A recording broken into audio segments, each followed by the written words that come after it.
We'll begin this afternoon with our government action report, and I'd like to introduce Dale Niezwaag, Vice President of Government Relations, to conduct this portion of the meeting. Dale?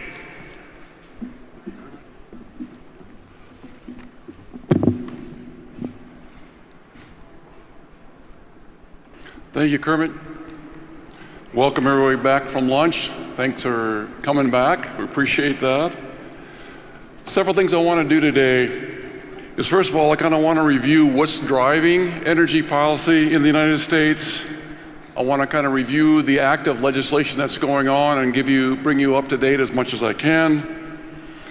And then talk about items that government relations is focused on for the future. There's some things that are coming down the pipe that we haven't talked about yet or haven't been talked about that we're going to have to engage in.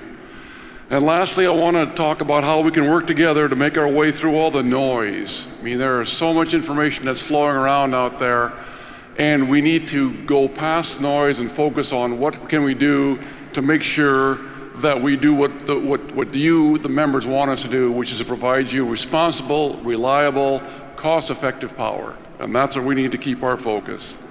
So with that, let's move into it. If you remember nothing else, I want you to refocus or remember my first two slides. Now, the first slide you've seen a couple times already. You're going to see it a couple more times yet today, because I think it's a very telling slide. Todd talked about it this morning already in his presentation, and it's the one that shows the diversity of our generation portfolio since 2000. And the other part I think that is very interesting is to look at the left side, not just the years from 2000 to 2020, but to look at the load. In that 20-year period, Basin Electric more than doubled its generating capacity. And that's a huge amount of growth that we had based on what the members have been doing. So to meet the member growth, we put all that generation in. We just took advantage of what was there to put in different generation and make it work. So far, the other thing that I wanted you all to keep in mind is that we've been able to do this without a mandate. It's not an internal mandate, no state mandates, no federal mandates. We made this transition and took advantage of opportunities that were presented to us to diversify that portfolio. Now, as a Basin member, you look at that, and in most members I talk to, they'll look at that and say, you know what, good for you, Basin. That's a good job of that diversification, going to all the above, going with solar, going with wind, going with gas, doing that. Now, from a government relations standpoint, we talk to a lot of different groups, and we don't always get that reaction. And we'll get usually the reaction on each side of that. Some will say, wow, you're taking all that good baseload coal, that generation, and adding all this intermittent energy, so you're kind of having us pay for it twice. So instead of having one generator to provide our power, now we put in an intermittent wind farm, but then we have to back it up with another generator, so we got two generators taking care of it. So that's one reaction that we will get. And the other side is that people will look at that and go, really? 20 years. It took you 20 years to get that done. Basin, you got to be moving a whole lot faster to get down the road and get the carbon down. So, like I said, from my standpoint, I think Basin's doing it the right way. I think our transition is going well to get this done, but we don't always get that reaction from everybody. The other thing I want you to look at and remember is this slide here. It's always so easy to beat on the electric utilities and say you got to do more, and it's for the past 10, 15, 20 years, it's always been the utilities have to do more. You got to drop more coal, you got to add more wind, you got to do more. But when you look at those sectors in the United States that emit CO2, there's only one that's had a steady decrease in CO2 emissions, and that's been the electric sector. And in fact, the electric sector now is getting to the point where it is the lowest CO2 emitting sector of all three. So keep that in mind. As far as generation, we've got nothing to apologize for as we've been moving forward. We've been doing our part and things have been happening, but the focus still comes back to electric generation. But remember that we've been doing our part. Been over a 30% reduction since 2005. So what's driving policy in the United States? And we see it coming from all angles, and it hasn't really changed in the last 5 or 6 years. We see the federal side, which is more the traditional side. We see federal legislation and regulation coming out and trying to dictate and move energy policy in the direction that the federal government wants it to happen. We also see states taking action, but normally when you see a state taking action, it's normally in support of what the federal government is trying to do. And what we're seeing now happen in the United States is it depends on your state as far as what you will be doing. You may not be following the direction that the federal government is trying to provide for you. And lastly, you've got private sector taking action. And we've seen this increase in the last several years as well, where you've got the shareholders or environmental groups or even businesses doing their best to dictate or motivate and set the energy direction. Either way, the way we look at it and see it going forward, they're still looking at going into a carbon-constrained, carbon-management future. That is still the direction that's out there from a majority, and one we will have to take into account as we move forward. The thing that I want everybody to remember is that Basin Electric is not opposed to carbon reduction. Basin Electric is concerned about the cost to get there, the time allowed to get there, and making sure the reliability is there. You know, I remember a lot of times when we would go to legislators and agencies and say, well, we're concerned about reliability, and we would get the brush off saying, you guys are always reliable. This is not a problem. This is just something you throw up to try and slow things down. And then we had the February event, and all of a sudden reliability became into very sharp focus, and all of a sudden now it is starting to be a talking point with agencies, with legislators, and with regulators. So it's become a focal point where it needs to be. I'd like to kind of dive into each one of those and kind of dissect what's going on there and how we're dealing with it as well. Now on the federal side, it has been very busy since the Biden administration took office. And for the past 6 to 8 months, we have been heavily focused on federal legislation. We've had some questions answered, but there's still a lot of questions out there that have not been answered, but hopefully will be resolved by the end of the year as we're moving forward. 2 main bills that are out there that have been being worked on. Number one is a bipartisan infrastructure bill, and the other one is a reconciliation bill. Now, the bipartisan infrastructure bill, that was passed last Friday night, and we expect the president to sign that either later this week or the beginning of next week. Now, that bipartisan bill, the Senate passed that back in August, and the House has been holding it hostage to try to work a deal because on the Democratic side, they've got the progressives that are saying, we're not going to vote for the bipartisan infrastructure, which is more the traditional infrastructure bill, until we're sure that the reconciliation bill is going to go. And you had the other Democrats saying, well, I'm not voting for the reconciliation bill until I know the bipartisan bill is going to be passed. So that has pretty much been in stalemate for the last 2 to 3 months, but they broke through that last week. So with the bill that was passed, the bipartisan infrastructure bill, there's no tax pieces in that bill, but there are programs that relate to energy. One of those is they provide a program for new transmission lines, but the new transmission line has to connect renewable energy to the grid. So it's a very focused program on new transmission lines. The other piece that's in there is a hydrogen piece. And now you've heard talk about what the group called Basin Energy is working to do to see if they can get a deal where they can purchase the assets of Dakota Gasification Company. One of the very important items that Basin Energy is interested in is in that bipartisan bill. And that there is $8 billion set aside for 4 different hydrogen hubs.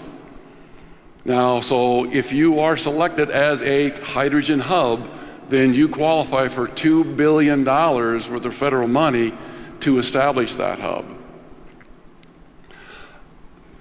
The process that you're going to walk into, or so that will happen once the president signs the bill, is there will be a 180-day period where they will solicit proposals for hydrogen hubs. After that 180-day period, within 1 year, then the selection of the hydrogen hubs will be made. Now, there's several criteria on the hydrogen hubs, several things. They want them kind of located at different parts of the United States. They want one to use fossil energy, one to use nuclear energy, one to use renewables. And so there's different criteria on how they'll pick up. So that will be the next situation once that bill is signed, is Bakken Energy will be working hard to make sure that the EGC could get designated as one of those hydrogen hubs. So that was a big part of the bill, and that's already through. It'll be signed by the president, so that part is done. Then the other part that we're looking at then is a reconciliation bill. And in the reconciliation bill is where all the tax pieces are. So you're talking investment tax credits, production tax credits, and things like that. Those are going to be in there. Now, and when the House Democrats cut the deal on getting the vote for the bipartisan bill with the trade, the moderates that said, okay, here's how we'll go on this. We will vote for the reconciliation bill if the Congressional Budget Office comes back and says the price tag you set on that is the actual price tag. Now, reconciliation right now is either at $1.7, $1.8 billion, and they're going to say, as long as the Congressional Budget Office comes in and those numbers are in that area, that'll be fine, then we'll vote for it. If they're not, then we'll have to see what else is going on. So that was a deal they cut. But they did say no later than November 15th, the vote has to be held on the reconciliation bill.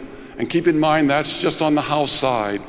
Once the House votes it, it's going over to the Senate side, and then the Senate is going to have their chance to add, subtract, modify the bill there. So even though we'll see a vote by November 15th on the House side, it goes over to the Senate. It's not going to be quick. They're going to have to work on it and spend some time there.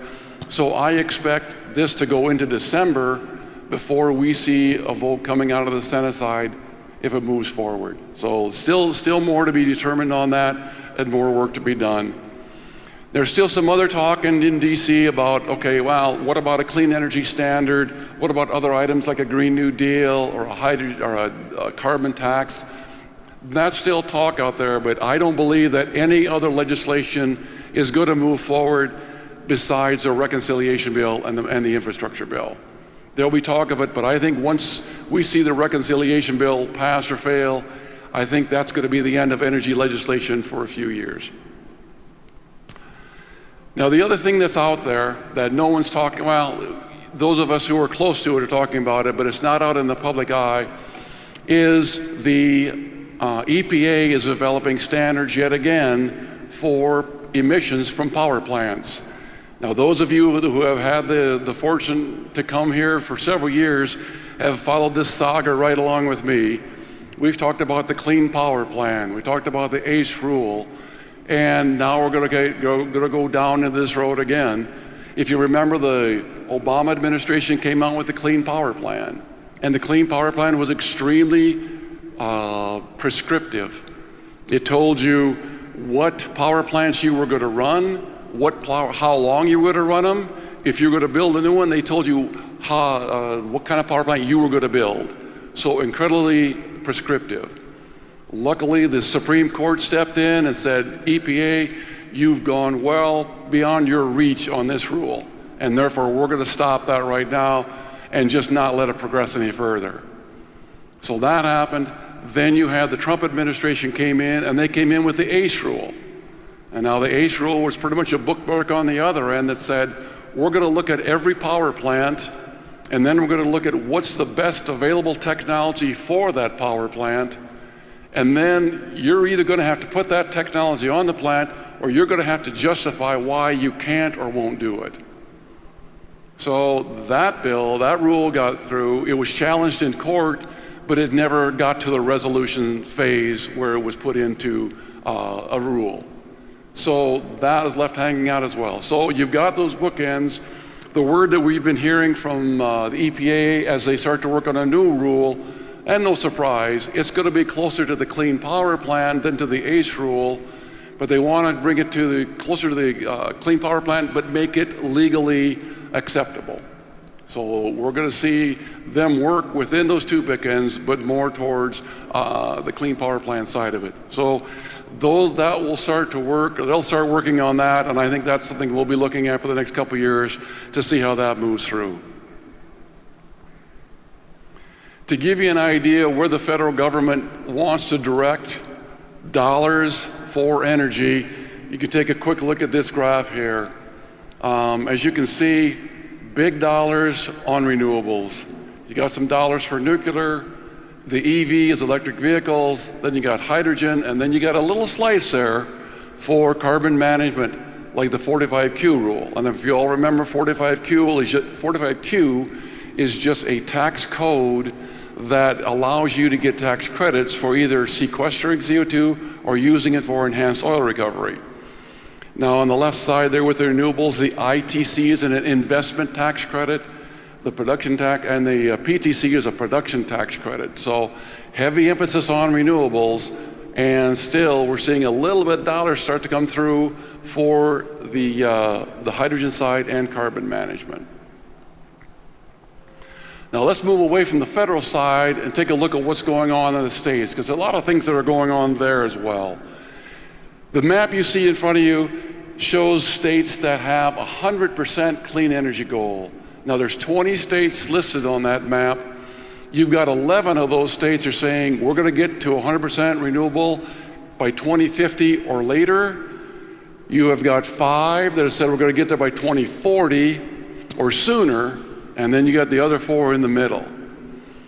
What we're starting to see, and this really, that map hasn't changed much in the last few months to a year, but what we're starting to see though is universities, other think tanks, starting to take a good look at what it's going to take to get to 100% renewable by 2050. And they're starting to see what we all know is that that's going to be a heck of an investment in facilities, in cash, and in land use to try to get to that. And if anything else, I encourage you, make sure that you read beyond the headline when you see some of these things. A couple months ago, there was a big headline that said a DOE study said that solar will provide 40% of all the United States' energy by 2035. I go, wow, 2035, that's like 14, 15 years from now. But then you get into the story, well, 40%, but right now it's only 3%. And so you're going to have to add 1,000 gigawatts of power by 2035. Now, the other thing that if you read the story, they said last year there was a record year of installations of solar energy. And their record year said they put in 15 gigawatts. So they're at 3, we're going to 40. The record year last year was 15, and they got to get to 1,000. Well, if you read the article, it said in order for that to happen, the amount of installations will have to increase by 400% per year. So is it possible? I suppose. Is it practical? I don't believe so. So make sure that when you see this stuff, you take the time to look at it and understand what's behind the numbers, because a headline like that, everyone thinks, well, we're fine. Everything's going to be good, we'll just do solar. But that's not the way it is. Now, the other thing we're starting to see with these states that have these goals, they're not just waiting till 2050. They're going to make progress towards that area, and all of a sudden those bills are starting to come due. In the last month in Minnesota, you've had Xcel apply for a 20% rate increase, and that rate increase is a majority of it's going to go to to put in transmission lines to hook up renewable generation to the grid. Minnesota Power is requesting an 18% rate increase for their clean energy transition as well. So as these bills start to come due, it will be interesting to see what the public response is, because all of a sudden we know everyone's in favor of these things happening until you have to start paying for them. And so I don't know if there'll be an acceptance that says, yep, we'll be happy to pay that money, or if they start pushing back a little bit. But those bills are starting to come due. With any of these projects, whatever they're doing, understand that it's going to be an expensive proposition to get to these goals. Also on the state side, there's states doing different things, as I talked about before, not always in concert with what the federal government is doing. And I just grabbed a half a dozen states and to highlight what's going on.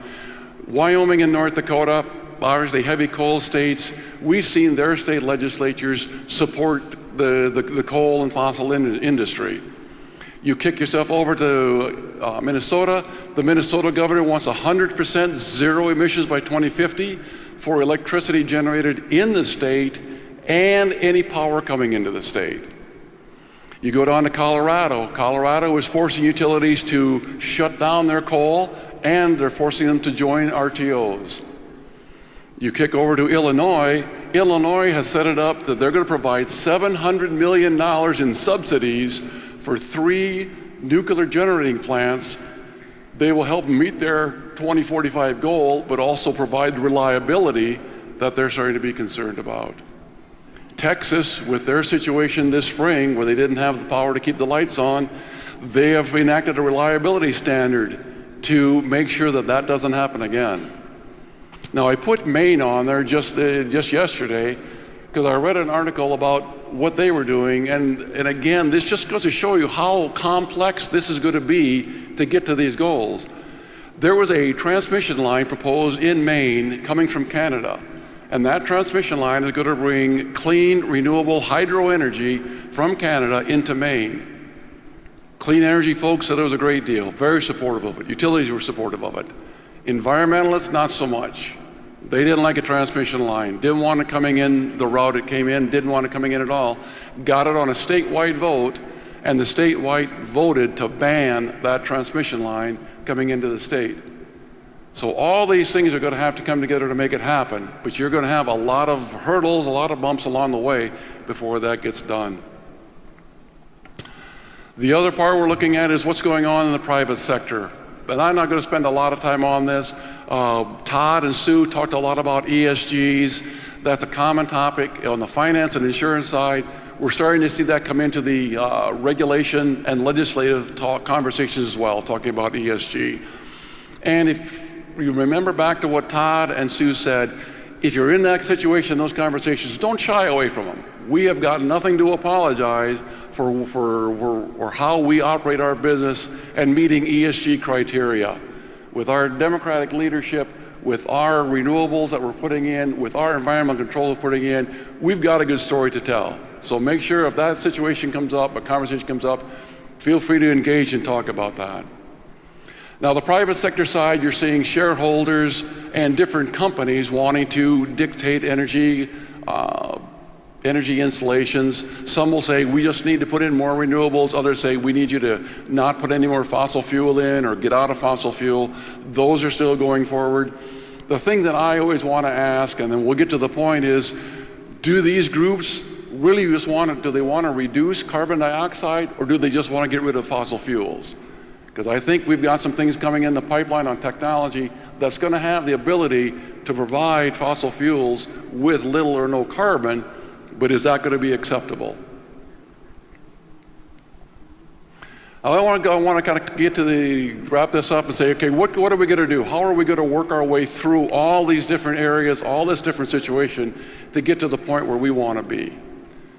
And it's going to take a lot of different things. The federal government, of course, we're working with them. As you saw the dollars that were out there. Some of them are heading for carbon capture sequestration. Now, the PTC, that is the production tax credit for renewables, that's been in place since 1992. So we're coming up on a 30-year anniversary. In the reconciliation language right now, they're going to extend it for another 5 years at full price. You know, they were phasing out of that. The phase out is gone. We're back into full price for that. The other part we've got is enhanced 45Q tax credits. 45Q has been around for a while, but it was so hard to use, no one took advantage of it. So in 2018, they enhanced that a little bit, kicked that up to $50 a ton, made it easier to use, and got people excited. So with the reconciliation bill, there's a potential to enhance that again with some more dollars for the tax credits. The other part of it is direct pay.